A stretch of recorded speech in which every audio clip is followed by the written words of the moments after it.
Welcome to the Cornbread Kool-Aid Podcast. My name is Demetrius. Shout out to the super producer extraordinaire, Mr. Mike Ward. We are here today talking about week 3 of the 2021 season. Sometimes they're tough. Sometimes they're just tough. I'm going to be honest with you. The Lions had the Baltimore Ravens in a Ford Field, and the Lions come in 0-2, as we know. I mean, if you listen to this, see, there are times when the design of the podcast is to be right after the game. And this is year 3 of the podcast. There have been a couple of times where I just couldn't do it right after the game. And if you're a Lions fan, you probably get it.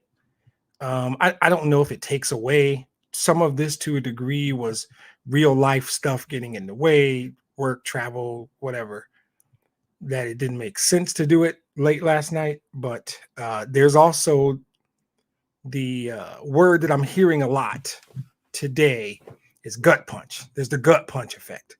I don't know that it makes sense. And there's all kinds of podcasts and people throwing their opinions. Mine's one of thousands. And if you're listening, thank you. I hope you like it. Please give me a rating, give me a review. But I like to think that I bring a different perspective.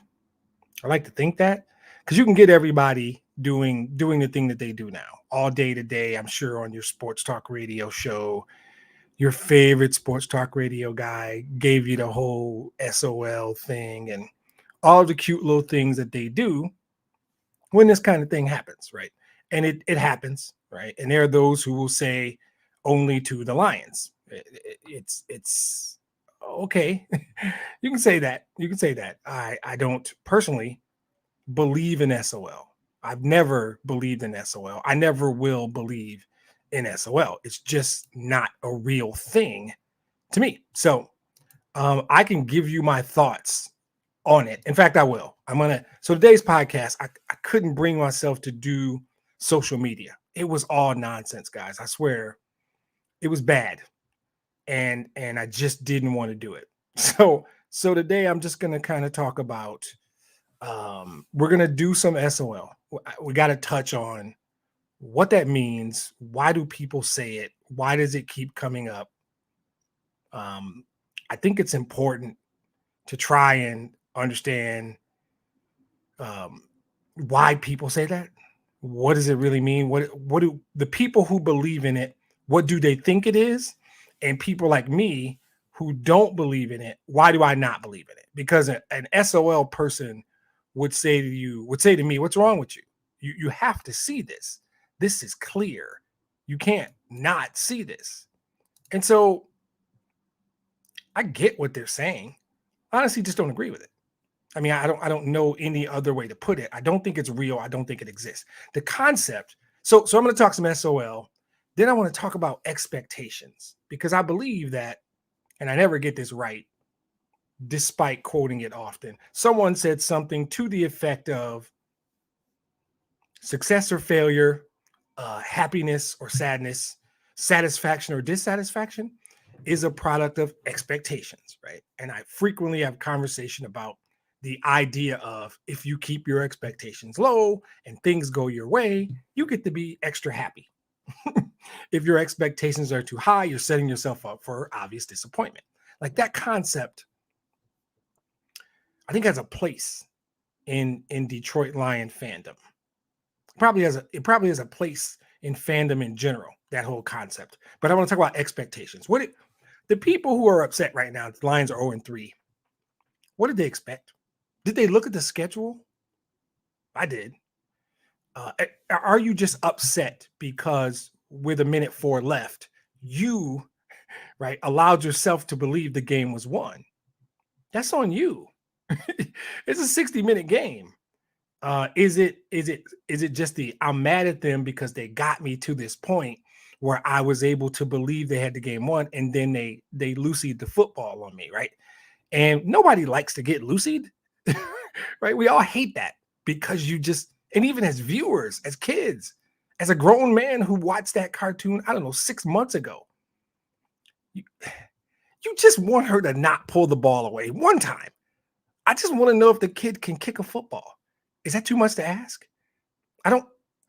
Just let me see if the kid can kick.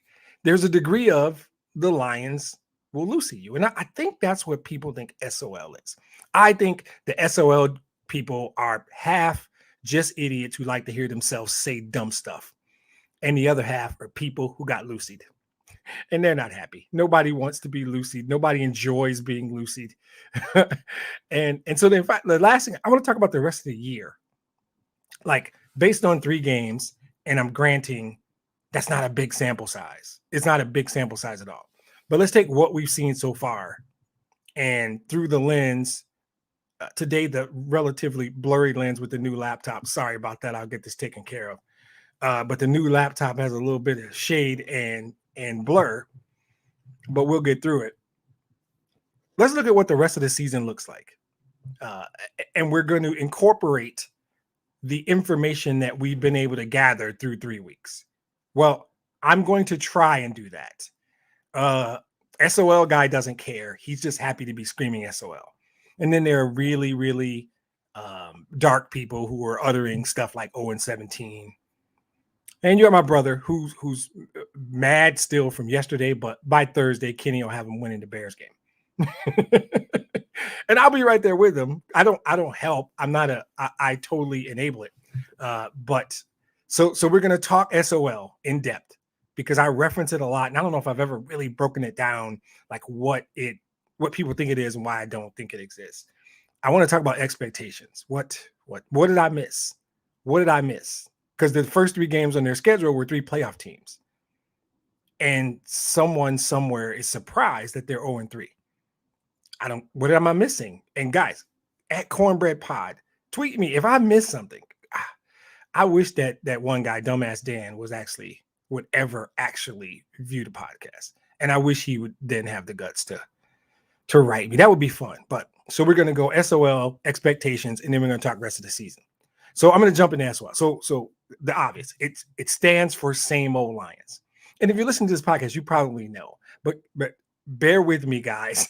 I'm trying to, just in case there are people who are indulging me because I know them and they say, hey, they want to check out my podcast, or people who really don't know what that means.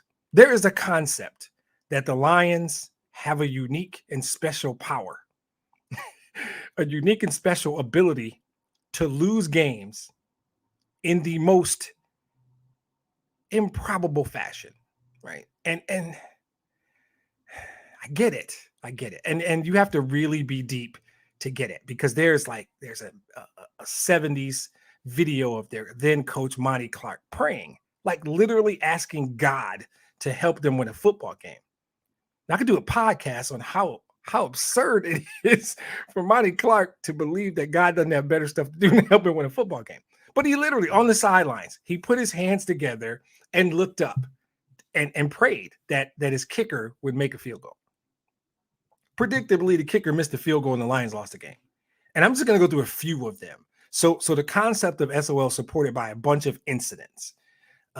There is Calvin Johnson, right? Catches a ball late in a game, maybe as time expired, very late in the game in Chicago, which resulted in what is now called the process. What had been a catch for 50 years in the National Football League, guy has the ball on the ground in the end zone with possession, touchdown. Calvin rolls over, loses the ball as he's jumping up to celebrate, and they come up with an entirely new term. He did not complete the process. This is unique and special where literally they made up a new rule. They literally changed a facet of the game. What I grew up with, what most of us grew up with, knowing was a catch, just changed. And I contend that was just the league didn't have the balls to do the right thing. The league should have just made a call and said, listen, that was a touchdown. The Lions win that game. The idea that they could have made the same call yesterday and say, hey, there was a delay game. Yeah, but you can't do that. So that's just improbable. And you would say only to the Lions. I don't believe in SOL because I think weird stuff happens to other people. They lost a game against the Seahawks when the Seahawks linebacker, KJ Wright, batted the ball out of the end zone. That's against the rules. That's a penalty.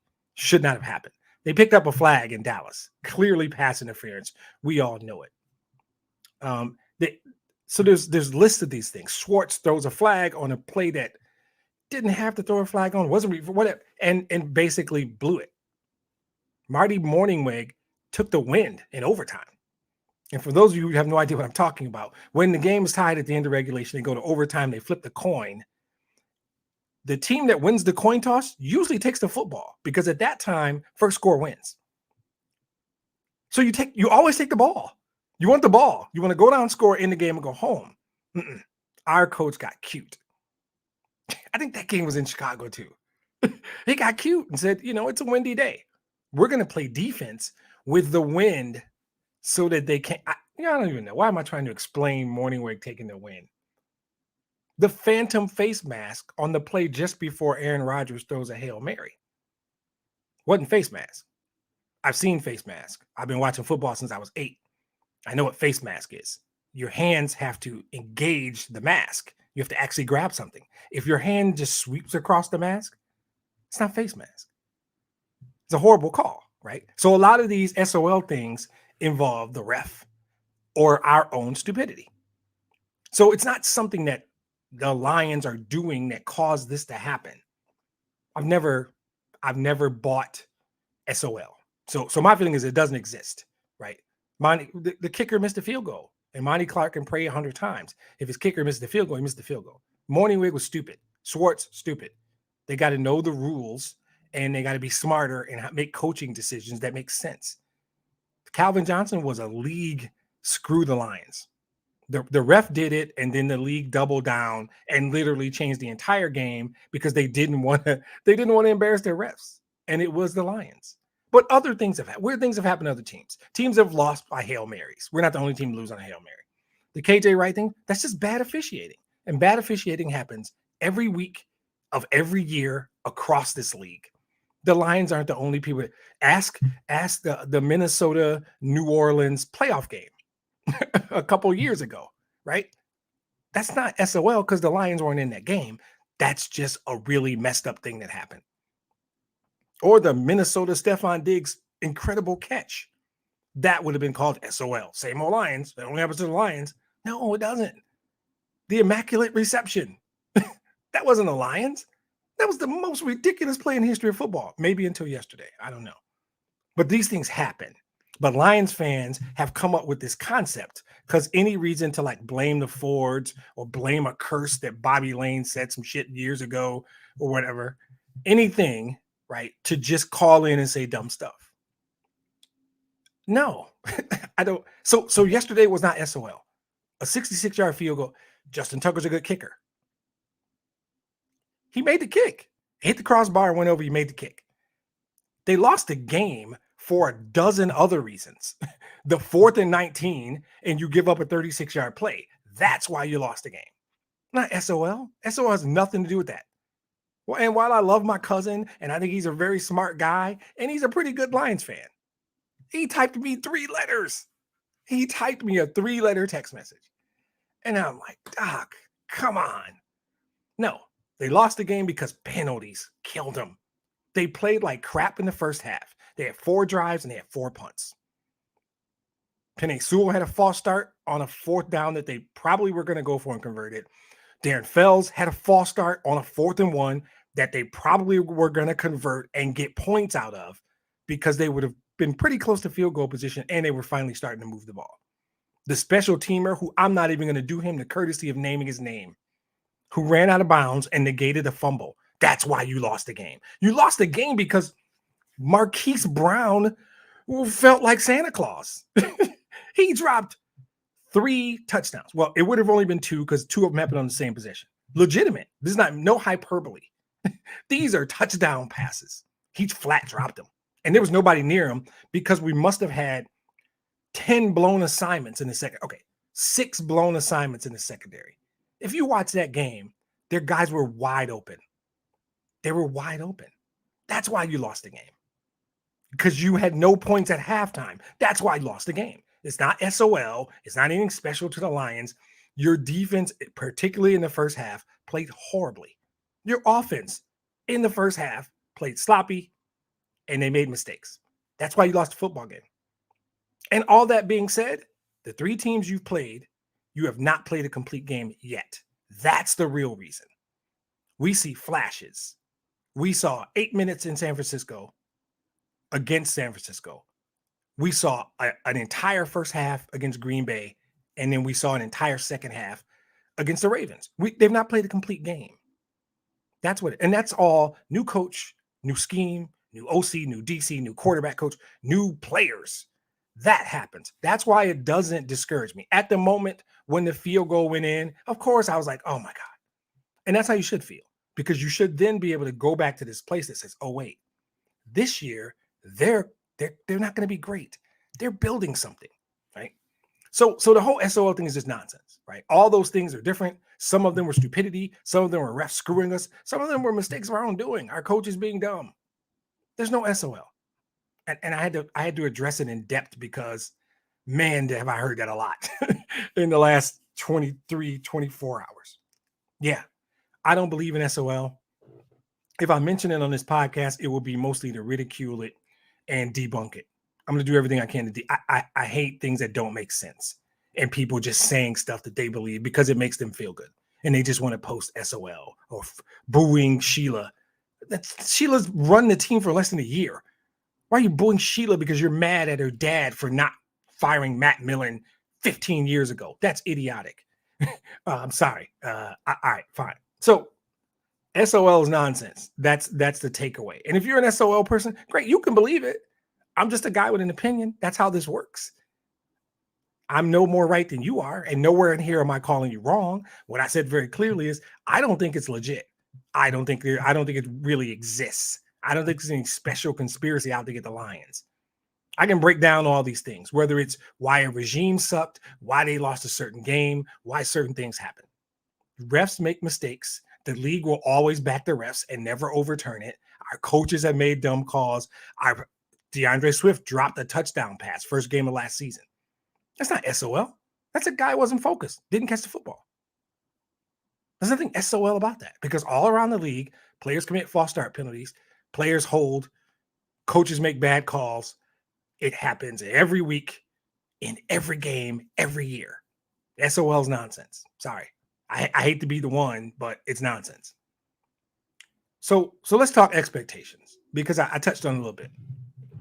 I'm not surprised they're 0-3. They played San Francisco, Green Bay, and Baltimore. 3 playoff teams, almost certainly 3 playoff teams, possibly 3 division winners. So what is everybody so upset about? Most of the people who are pissed off said they would win 5 games, and now they're mad that the Lions are 0-3. I don't get that, right? And this goes back to that expectation thing that I talked about. There are people and sayings about it's a product of expectation. If you didn't expect them to be that good, why are you pissed off they're 0-3? I said they would win 8 games, 8 or 9. I might have said 9. I think I thought there were 8 winnable games on the schedule and a surprise game, but my surprise game might have been yesterday. Expectations are what it's about. And I leveled every podcast I've mentioned. I don't care about wins and losses this year. I just don't. Yesterday was a win because they showed they could play with good team. And this is all a progression. It's steps. San Francisco was an ugly beatdown, even though they scurried back and made it look better. Green Bay was a respectable first half and didn't finish the game. Yesterday was slow start, came back, showed you play to the end, and then got your heart broken. All of these things are things they have to go through. Success, anyone who's had a modicum of success will tell you, I failed a bunch first. I won't do the Edison. That's too old and cliche-ish. You have to fail a bunch, generally. Some people just come out and they got it, I guess. I don't know. I not my teams. I'm not bothered by any of this. I can see the flashes, but I also see the reasons. You can call them excuses if you want. I see the reasons, right? Those breakdowns in coverage, those situations where Baltimore receivers were wide open, those are coachable things, right? Those are alignment mistakes. That 3rd and 18, they get a touchdown. That's just one guy who didn't know what he was supposed to do. Is it because he is a moron? No. Because he's inexperienced. He'll get work, he'll get coaching, he'll learn how to say, okay, wait, this guy's running a corner. When he runs a corner route, I don't have to stay low. My depth now becomes the guy on the corner route. And in that play, 2 guys followed 1 guy, and it left the other guy wide open. That's one example. Now there's 5 more, including the 3 where Hollywood Brown dropped them. But Dan Campbell said in his press conference, the 4th and 19, 36-yard play, 1 dude didn't do his job. He didn't say who it was, but you can guess. You can figure it out, probably. I haven't seen it, so I don't know. That's all it takes. That's how football works. 1 guy cannot do his job. In the first game, when Aubrey Pleasant went off on Jeff Okudah, they gave up a 38-yard touchdown run. That was easy because Jeff Okudah didn't do his job. That's what 1 guy didn't do his job, and that's what happens. These alignment mistakes are inexperience and lack of familiarity with the system. That's what these things are. This is not SOL. It's talent. They show resilience, and I like that. But I think the real reasons that they've lost, for sure, 2 of these 3 games. Well, the biggest reason is all 3 of those other teams were more talented. So so getting pissed that they lost to 3 better teams makes 0 sense to me. But they're correctable mistakes. If you got a rookie who's jumping a false start, that's correctable. Penei Sewell's not going to commit false start penalties every game. You know what your secondary is. It was young before the 2 best guys got hurt. Now they're young and they're off the streets or young from practice squads. It's what it is. All in all, I think with what they have to work with, if you appreciate the talent deficiency, you should be able to look at these mistakes that are costing them games and understand why. And none of this is me trying to be, it's called cornbread and Kool-Aid for a reason, but that's not what I'm even doing right now. I'm just confused. Motorcycles. Wow. Okay. So I'm confused that people are upset by the loss. And it's the heartbreak part is my guess. But all these people who said they're only going to win 4 or 5 games, today they're on social media and they're pissed. I must have went through 25 posts and decided I'm not even doing it because it's just the height of stupidity. It's the height of dumbass Dan. It's like dumbass Dan and all his friends got together and said, let's just keep posting. I'm not going to do the speech about taking time and understanding that this is a 2-year That's fine. The people who get it already get it. They know. And the people who don't never will. But if you looked at their schedule and said they're going to win the first 3 games, you don't know football. It was a very, very, very unlikely they'd win all 3, 2 of the 3, possibly any of them. The teams were more talented. These are all playoff teams. What you should have done is saw the game and said, wow, I see Quintez Cephas getting better. I see improvement in Quintez Cephas. That's a good thing. I see Sewell continuing to play well. He didn't play well as he played last week. But St. Brown, there's something there. To see Derek Barnes on the field, these are things you should want. You should be looking for consistency from Jared Goff and TJ Hawkinson. I don't know if we saw it. I don't think Goff had a bad game. I don't think Goff was the reason they lost, if that makes sense. You should be excited about DeAndre Swift or the running back room in general. I like Jamal Williams as well. You should be excited about what you're seeing because what you really should see is, man, the culture. There's a culture being built there. I see the culture. If it's me, it's me. Hit me up at Cornbread Pod on Twitter. If it's literally me and you don't see a team that kind of plays hard, that kind of plays tough and aggressive, if you don't see that, okay, maybe I'm missing something. I don't think so. Like, as Charles Barkley once said, I may be wrong, but I doubt it.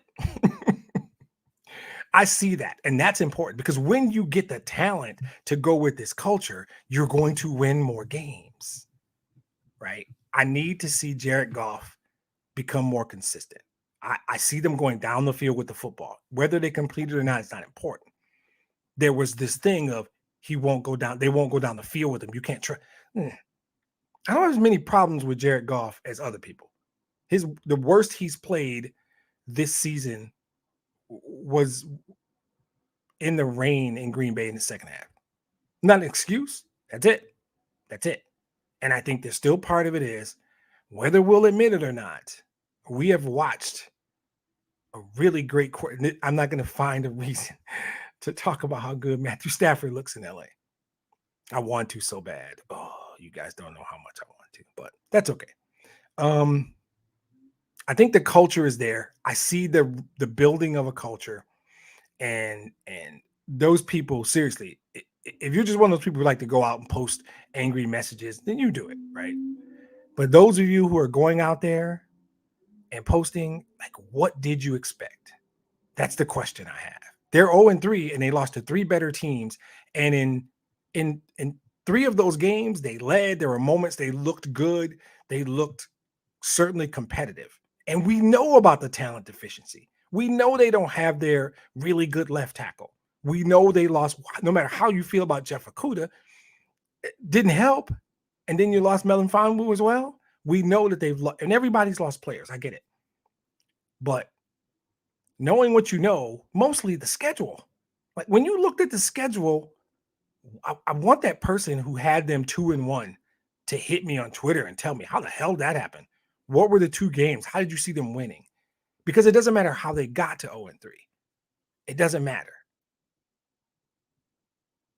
And those same people were bitching about it. Week 15 are going to be telling them to tank for a draft pick. That's what's going to piss me off. When I look on Twitter and Facebook and I see those same idiots saying they should be tanking to move up in the draft, blah, blah, blah. That's what really pisses me off. They're building a culture of playing hard, playing aggressive, playing tough. So that being said, let's see what the rest of it. So I thought 8. I might have even said 9. I feel like I said 9. So I'm going to go ahead and go with 9. I'm not changing that. In fact, I'm more excited because I think they're going to start to put together 3 quarters, and then they're going to start putting together complete games. And the best part, the most important part of this, because this is not me saying they're good, they're just getting, no, they are who they are. They've just played 3 really good teams. That's what it is. And every team they play is not as good as the 3 they've played. That should have been the surprise game. Let's not act like the Ravens didn't help, because they did. First of all, they had a bunch of injuries, and Marquise Brown dropped legitimately 3 touchdowns. That being said, 1:04 left. If you get 1 4th and 19 assignment correct, knock that down, or give up 20 instead of 36. Give up 25 instead of 36. And you're defending a Hail Mary instead of a field goal, right? There's all kinds of that you could do. But if it's easier to just go SOL, forward sell the team, cool, fine. Ultimately, I had them 0-3. Even picking them to win 9 games, I think I had them 0-3. I'm only pulling one back, and I think it's Denver. Denver is better than I thought. So I'm going to go to 8. But I don't see why, even if as I sit here now, you're telling me there's no way this team can't put it together and win all 4 Bears-Vikings games? Those 2 teams are a mess. I'm sorry. I think, and I'm saying they're going to beat them. If you don't commit those penalties, you clean that up, I think you can win all 4 of those games. I don't see why the 2 Bears games for sure should win this week. And then I think you got Thanksgiving. And I just don't think that highly of Minnesota. And I think at some point they're going to fire their coach and that whole thing's going to be up in the air. One day the talent's going to catch up with the culture. We're not there yet. But you can't sit me down and tell me there's no way they can't beat the Bears in both of those games. Now, short of something happening between now and Thanksgiving, Swift goes down, Goff goes down. And by the way, we need to shout out some of these defensive players who are balling, right? Nice to see Austin Bryant. That was cool. Anybody last name Okwara is playing well. Even Brockers and Flowers are playing well. Barnes and Jalen Reeves-Maybin. That's a great sighting. So the biggest takeaway for me is still they're building a culture right now when they don't have the talent. With the draft capital that you know they have over the next 2 years, with Stafford's number coming off the books, and you know they're going to have cap space over the next 2 years, I don't know why you don't look at this with a different lens. But if they get, let's say they get 3 wins in the 4 Bears-Vikings games, you're telling me they can't beat Philly, Cincinnati, Atlanta? I think those are 3 winnable games. That gets me to 6 at minimum. I don't think the Packers are going to have anything to play for week 18. That gets me 7. I mean, you can get to 8 games. You can potentially get to 9 if they really start playing well and showing discipline. The idea that this team should not be 0-3 is odd. How they got to 0-3, I get that. I get how you can be pissed off about 3/4 of the 49ers game. I don't know what you expected when they went to Lambeau. You can't be a Lions fan if you expect them to go this particular version of the Lions to go win at Lambeau after the Packers are coming off an embarrassing week 1 loss. Then I don't know how you could expect that. And the game yesterday, they played well enough to win for a period of time. So I get back to why can't they still win 7, 8, 9 games? And if they do win 7, 8, 9 games, that will exceed the expectations of most. I don't know the person who picked them to win 10, 11 games. That's unreasonable. That's unrealistic. That is not how you should look at this football team. I can't say enough to you that this team is built for 2023. That's not fun to hear in 2021. I get that. But if you've been a Lions fan long enough, you should be able to. We rooted for teams that we knew they're not going anywhere. The last excitement like this was probably 91. The team that beat Dallas in the playoffs, you thought, wow, this is a young, talented team that might be good for years. And it didn't work out. It didn't work out largely because they didn't have the quarterback situation fixed. Whatever you throw at me to tell me that this is not sustainable, I have a response. I believe young players can get better. There are people on your radio station who's going to tell you a guy's a bust after 1 year. He's smart enough to know that. I disagree, particularly in certain positions. I know the draft capital they have.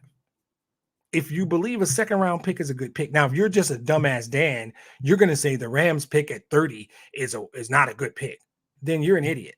If you think there's only 30 good players coming out in the draft, you just don't know football. And I have to call you names because I'm capable of being an a-hole like everybody else. And if you're going to say dumb stuff to me and you want to have an intellectual conversation about how this team is really good in 2023, we can have that.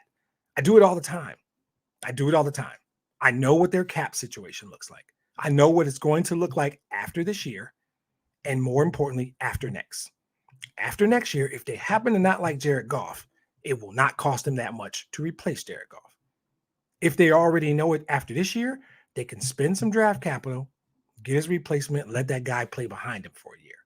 If it turns out Jared Goff's a solid quarterback and you don't want to address that position, and by solid, I mean good enough to win you football games if you build around him. And with 2 1s and a 2 this year, 2 1s and a 2 next year, free agent cap space where you can have free agents, you can make your defense better. I contend the offense is not that bad now, right? If you get consistent quarterback play and you add 1 big time receiver to Cephas and St. Brown, I don't have a problem with that. We have major talent deficiencies on defense. You have to accept that. If you're still thinking they're supposed to beat Baltimore at home, you don't watch enough football. No, you don't watch enough Detroit Lions football. Or just listen to my podcast because I'll tell you, right? Now, that means I expect them to win this week. I think they might. I think the Bears are embarrassing yesterday. Embarrassing. Now, it doesn't mean they won't put it together. I don't know that if Andy Dalton comes back, I like our chances, all due respect to the red rifle. If the rookie plays again, he's got a long way to go. For those of you, the Lions should have drafted, he's got a long way to go. Now, don't jump up, dumbass Dan, and say something stupid. Justin Fields is going to be a really good quarterback in this league, but not 6 days from now. So, yeah, I've told you how I felt about the Bears and Viking games. Do we think Pittsburgh's unbeatable? Is Arizona unbeatable? I will grant you, I'm not picking them against the Rams. I'm not picking them against Cleveland. No. I'm picking them against Seattle. No. Because all the cornbread in the world doesn't make up for talent, right? These last 3 games, I picked them to lose all 3. It was based largely on talent. But I don't think Pittsburgh's unbeatable. I don't know where the Steelers will be by the time we get there. I got a text message from Ben Roethlisberger's elbow that says we got a shot at that game. Who knows? But expectations for the rest of this year have to be leveled, right? You know what? That's stupid. I'm talking to Lions fans. Talking to Lions fans. That's ridiculous. Think what you want, say what you want. I am enjoying watching this football team. I'm going to be honest. I enjoyed all 3 games. There were parts of the 49ers game that were just plain fun. The first half of the Green Bay game was fun to watch Goff execute at a high level, to see the development of Cephas. Swift continues to get better. I enjoyed that. Yesterday, that they scored nothing in the first half and looked horrible. And I read Dan Campbell's lips late in the first half, and I can tell you what he said. No, I can't swear. Yes, I can. He said the words effing embarrassing. The words he said. He was embarrassed. Can't imagine what that locker room was like at halftime. I know that I am seeing development in some players. I am seeing a culture that they don't get rolled. They don't get rolled, right? That's a tough loss. That's a tough way to lose. If you buy SOL, congratulations. It's like Christmas for you. That was your Christmas present. I don't buy it. I've never bought it. I never will. I see what they're doing here. I'm excited about it. And it's only going to get better. And I get fan overreaction. I do, especially in Detroit. But I look at the schedule. If you see something in the Bears and Vikings that I don't, fine. If you see something in Atlanta and Philadelphia that I don't, Cincinnati, fine. Even Pittsburgh and Arizona. If Arizona is a good team, I would not pick them to beat Arizona. I think that game's out in the desert too. So they're going to win some games. You idiots talking 0-17, stop it. They're going to win some games, but they're not there. I have to keep saying it. This team is built for 2023. It sounds weird. But this is going to allow me to enjoy this, right? And it's going to probably facilitate a better podcast, quite frankly, because it gives me a broader range of stuff to talk. Speaking of broader range, I'm done with the Lions. They're exactly what they seem to be. They're exactly where they are, and I still think there's potentially 8 wins. And there is a way to enjoy this team this season, but it's going to require you to take a step back and not care about wins and losses. I enjoyed all 3 losses. I really did. There were times in each of those games where I was like, okay, I see what's happening. I see what I'm projecting, sure, but I see what's happening. If you can't do that, cool. Keep being dumbass Dan. Keep posting SOL. And I'm not mad at people who think it's, like I said, my cousin, that's my guy. And that's what he feels. I don't believe it. I don't believe it. And you can go back to the beginning of the podcast if you're listening later. I'll tell you what SOL is and why I don't believe in it. But speaking of broadening the horizon, the Wings and the Pistons are getting kicked off, and we're going to need to touch base on them. Tigers are closing their season, so I'm going to drop one later this week. I'm going to say Friday. We're gonna do a little projection game with the Pistons and the Wings, and put a bow. Tigers have about 10 games left. Put a bow on a season that I got to say I don't know who you are, and you might not be a big baseball fan. And this podcast will always be fundamentally focused around the Lions, particularly in the fall. But I've said it a couple of times. I think it's a good time to be a Detroit sports fan. I think we got some teams that are doing some good things. And I think the Pistons and Wings are both about to take a step. I think the Tigers quietly took a step. People don't realize. And they're going to be even better next year. But week 3 was tough for the Lions. So look for a Wings, Pistons, Tigers podcast maybe Friday or over the weekend. And the Lions are getting that first W in Chicago. So get ready. Get ready. We're getting that dub this week. So this season is about development. Don't sweat wins and losses. It's pointless. I mean, dumbass Dan's going to do what dumbass Dan does. But that's cool. I want to see what he posts Sunday. We're getting that first W in Chicago, so get ready for it. Like I said, look for the Pistons, Wings, Tigers to start coming up on the cornbread and Kool-Aid. Don't let this one go. Let this one go. 0-3 is the end of the world, and we're about to feel what winning feels like. So we will talk to you later this week and look forward to Sunday after we get that first dub. Thanks for joining. Hope you enjoyed it. If you did, let me know. You can hit me on the Twitter machine. You can hit the Facebook or like or not like, or whatever you want. I take negative feedback. Doesn't hurt my feelings. I am who I am. I see the game the way I see the game, and I love this football team. And if you're that dude who doesn't, I'm open to talking about it. I can have guests on the podcast, and if you want to bring something real and you want to do it, I am not against it. So um, hopefully everybody got through it and had a good night. Have a good rest of your week, and we will talk to you soon. Thanks again for joining. Have a good one.